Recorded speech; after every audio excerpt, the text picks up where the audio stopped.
പിണറായി വിജയന് ഒരു പോറൽ പോലും ഏൽക്കാതെ ഇഡിയെ ആക്രമിക്കാൻ കോപ്പ് കൂട്ടിയതിന്റെ പിന്നിൽ രമേശ് ചെന്നിത്തലയാണോ എന്ന സംശയം ബാക്കിയാവുകയാണ്. കേരളത്തിന് പുതിയ ആഭ്യന്തരമന്ത്രി വന്നിട്ട് ദിവസങ്ങൾ മാത്രമേ ആയിട്ടുള്ളൂ.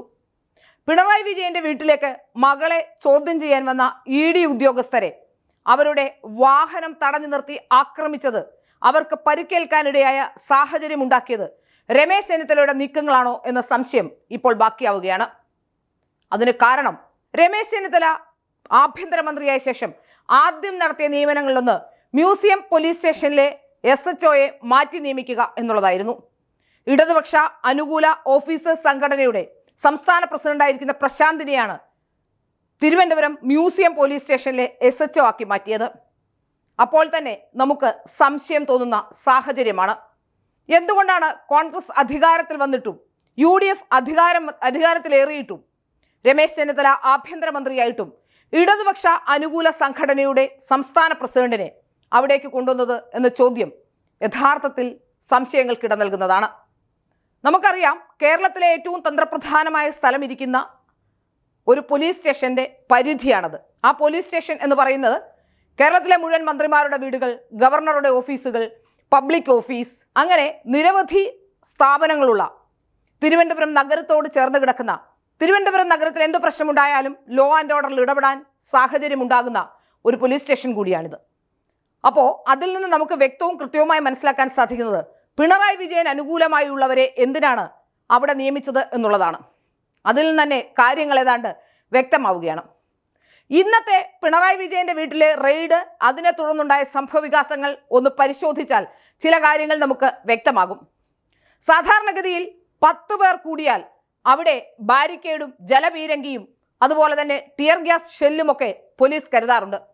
എന്നാൽ ഇന്നത്തെ സമരത്തിനിടയിൽ ഇന്ന് അവിടെ ഉണ്ടായത് എന്താണെന്ന് അക്ഷരാർത്ഥത്തിൽ ചാനലുകളിലൂടെ നമ്മൾ കണ്ടതാണ്. ഇന്നത്തെ സമരത്തിനിടയിൽ ബാരിക്കേഡുകളോ ഏതെങ്കിലും തരത്തിലുള്ള ജലപീരങ്കികളോ ടിയർ ഗ്യാസ് ഷെല്ലുകളോ ഒന്നും പോലീസ് കരുതിയിരുന്നില്ല. ഉണ്ടായ പോലീസുകാരാകട്ടെ നോക്കുകുത്തി പോലെ മാറി നിന്നു. അവിടെ അത്രയും പ്രശ്നമുണ്ടാകുമെന്ന് മുൻകൂട്ടി കാണാൻ എന്തുകൊണ്ടാണ് പോലീസിന് കഴിയാതെ പോയത്? അതിന് പോലീസിന്റെ ഭാഷ്യം വേറൊന്നാണ്. നേതാക്കന്മാർ പറഞ്ഞു അത്രേ അവിടെ ഒരു പ്രശ്നവും ഉണ്ടാകില്ല എന്ന്. ഏതെങ്കിലും CPMന്റെ നേതാക്കന്മാർ പോലീസുകാരോട് അവിടെ പ്രശ്നമുണ്ടാകില്ല എന്ന് പറഞ്ഞാൽ ലോ ആൻഡ് ഓർഡർ നടപ്പിലാക്കാതെ മാറി കയ്യും കെട്ടി നിൽക്കേണ്ടവരാണോ കേരളത്തിലെ പോലീസുകാർ? അതുകൊണ്ട് തന്നെയാണ് ആഭ്യന്തരമന്ത്രിയെയും അവിടുത്തെ മ്യൂസിയം SHOയെയും സംശയത്തിന്റെ നിഴലിൽ നിർത്താൻ തോന്നുന്നത്. ഏതായാലും കഴിഞ്ഞ ദിവസങ്ങളിലൊക്കെ SFI നടത്തിയിട്ടുള്ള സമരങ്ങൾ നമുക്കറിയാം. കേരളത്തിലൊരു പ്രശ്നമുണ്ടാക്കാൻ, പ്രത്യേകിച്ച് തിരുവനന്തപുരത്ത് ഒരു വലിയ പ്രശ്നത്തിന് കോപ്പ് കൂട്ടുകയാണ് CPM എന്നും നമുക്കേവർക്കും അറിയുന്ന കാര്യമാണ്.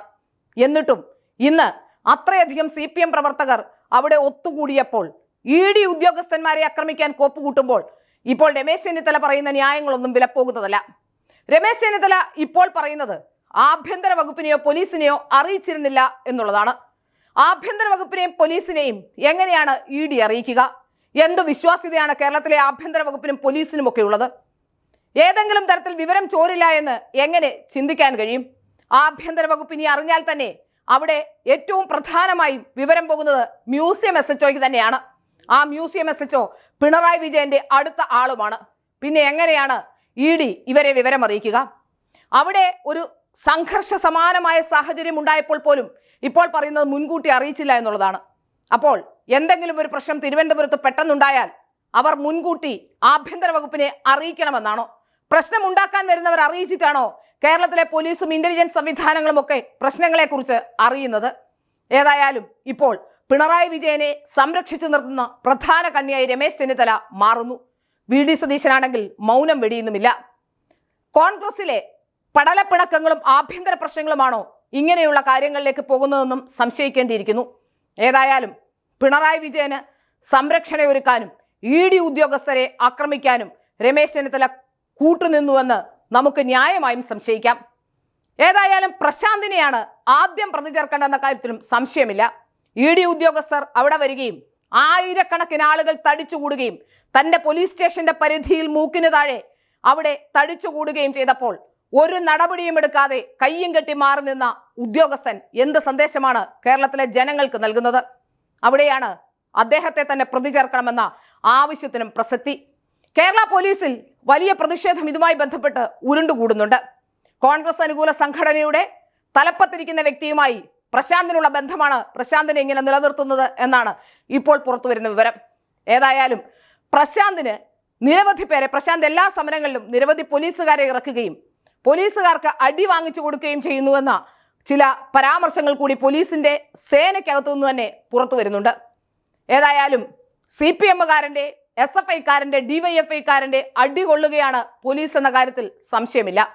കഴിഞ്ഞ ദിവസം കോട്ടയത്ത് ഒരു പോലീസുകാരിയെ ആട്ടി ഓടിക്കുന്ന ഒരു വനിതാ പ്രവർത്തകയെ നമ്മൾ കാണാനിടയായി. ഇതിൽ നിന്നെല്ലാം മനസ്സിലാകുന്നത് പോലീസുകാരെ വിട്ടുകൊടുത്ത് പിണറായി വിജയന്റെ പ്രവർത്തകർക്ക് പോലീസുകാരെ അടിക്കാനും ചവിട്ടാനുമുള്ള ആയുധങ്ങളാക്കി മാറ്റുകയാണോ എന്ന സംശയം പോലീസ് സേനയിലുമുണ്ട്. ഏതായാലും ED ഈ വിഷയത്തിൽ മുമ്പോട്ട് തന്നെ പോകും എന്നാണ് എല്ലാവർക്കും മനസ്സിലായിട്ടുള്ളത്. അതുകൊണ്ട് തന്നെയാണ് അവർ നിയമപരമായി ഇതിനെ നേരിടാൻ ഒരുങ്ങുന്നത്.